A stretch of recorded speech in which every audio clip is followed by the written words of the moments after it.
What does this mean for the industry as a whole from your perspective as one of the pioneers of this of our specialty? Well, it's huge, Matt, and you can't underplay this thing. It's to have now the second approval, FDA approval, of a myopia control device in the form of spectacles now, and then to know that the low dose atropine is around the corner as far as another FDA approval. I mean, the reason now is what's your excuse, right, for not doing this? I mean, what's holding you? There were reasons in the past, maybe people that want to try different kinds of technologies because of that reason. And now that you have FDA approval, I think this is a huge step forward for the whole industry. Yeah. Yeah. It cannot be understated enough what this is going to do to the, landscape here in the United States. David, you've been using myopia spectacles in your practice in Ontario, because this technology was approved, way before it's been approved in the United States. So you have experience with this technology. So I'm hoping you can give us a little bit of a preview into the spectacles and how they've been implemented in your practice, and give us your perspective on that. Yeah, I think, for all of us, especially my colleagues in the States, it's going to change what you do pretty drastically, right? Because, it's like before you were like driving a car with three wheels, and now we're giving you the fourth wheel. You're just going to speed up really quickly. The bit sort of where we've adopted it, because I'm an ortho-K doc, so I've been doing ortho-K for decades. And, when the products started to come out in 5-6 years ago, I didn't see it having a big position in the practice. I accepted it, opened the accounts, and here we are 5-6 years later. And I would say for my junior associates, it's probably their go-to myopia product of choice. Probably our newest doctor, I was just asking Nicole today, our newest doctor has been with us for about a year, still trying to get a grasp of ortho-K fitting. He did 9 spectacles last month. That's 2 a week. That's, phenomenal.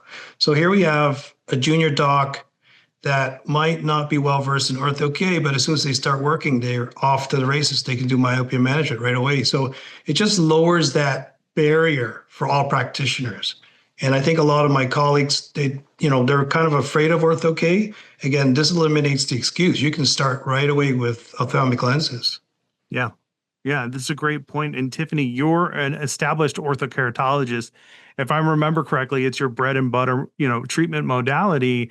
Do you see a place for, spectacles and in your practice, or, are you just going to keep doing ortho-K, Oh my God, yes. I've been waiting for so long.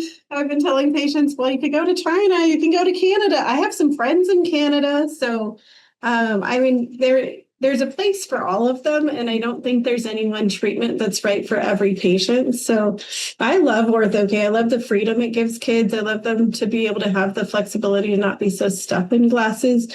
But there's just some kids that it's not the right treatment or it's not the right time. And especially for our littles, it's going to be a game changer. I'm so excited. Yeah. Yeah. I can't wait to see what happens once, this starts getting, more and more popularized, because I feel like it's filling a niche. It's filling a part of this paradigm that's been missing. Grant, you posted on LinkedIn specifically about the reception to these spectacles. I'm hoping you can go more into that. I also want to hear about your plans. Are you going to be implementing the spectacles?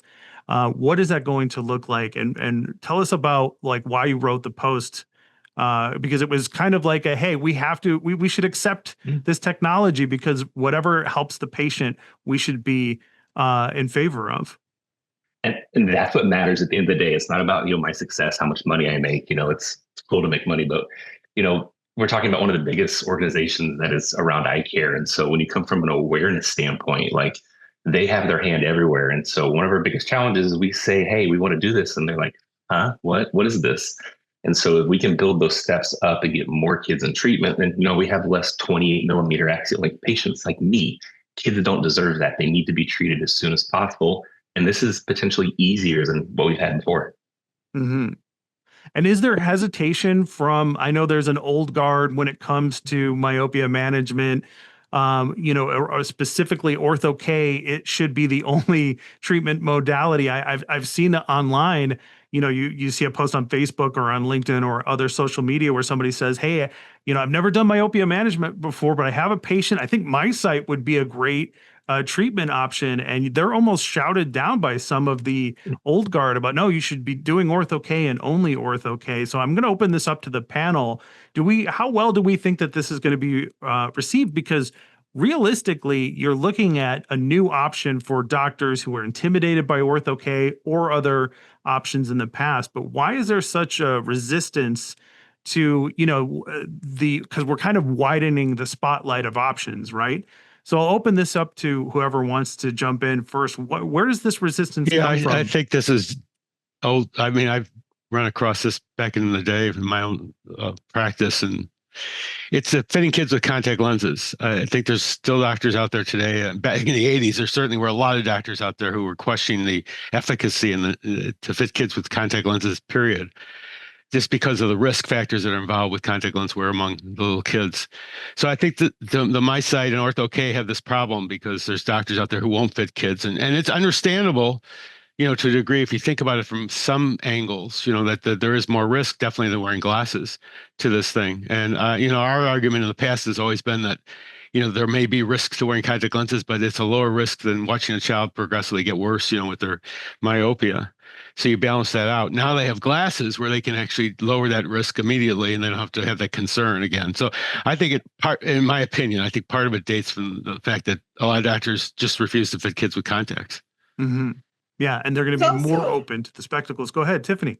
There's also always going to be resistance to something new and change, right? So I was talking to Dr. Tan Mai about this, and he gave the analogy of a seatbelt. And when seatbelts first came out, it was a suggestion, and maybe we should try it. And now if you get in a car without a seatbelt, it's oh, no, this is a problem. Who are you? Why would you not wear your seatbelt, right? And so I think there's that shift that'll happen, but it may not happen right away, especially when something's brand new. Yeah. David, did we see a shift like that in Canada when this kind of the anti-myopia spectacles, were first introduced? Did we see a higher adoption rate? Was there any resistance from Canadian optometrists? I don't think there was resistance, but the products get launched and we're all excited about it, but it happens slowly. So what I'm telling some of my colleagues, they're all gung ho. No, let's do 10 kids starting tomorrow. And I go, wait a minute, doc, you got to slow down. Do 1 or 2 first, make sure you dispense it, make sure it's good. Then you can do more. Just like starting out with Ortho K, right? You do 1, make sure you got everything down, make sure the fit's good. Your staff know the follow-up schedule. Then you continue growing it. Because if you do a whole bunch of Stellus dispenses in one shot, you're not going to have an easy day because there's sort of things that your staff need to work out, and that just takes time. Yeah. What kind of things are we talking about? Can you be more specific? Yeah. So the biggest thing, one of the biggest challenge we found out is our opticians knew nothing about myopia management because prior to the spectacle option, they didn't have to be part of the conversation. They just did our glasses. And when we started dispensing, moms and dads would be sitting with the opticians to say, how does this work again? Why did Dr. Ng choose this one and not the contact lens that, someone else has? And they just couldn't answer. They had to scramble and find one of the other staff that were trained in myopia.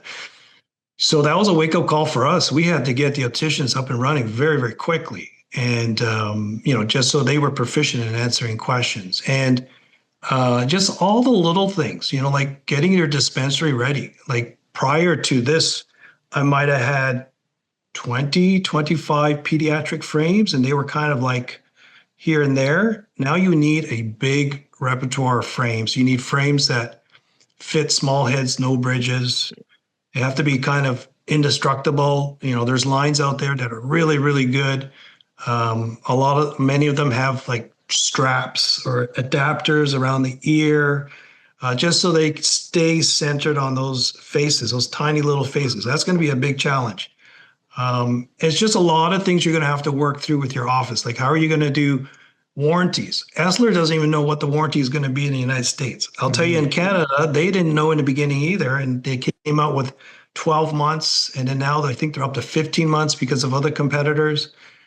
You have to know the parameters. Your staff need to know the parameter ranges, the materials. It's not available in the sun or transition photochromatic material, and it isn't in Canada. In Canada, they have clear polycarb, and they have their suns. That's it. So you can imagine as a parent, that's in the decision-making process. If you put the kid on atropine, as an additive therapy, do I want to go between two pairs of glasses every time we go from inside to outside?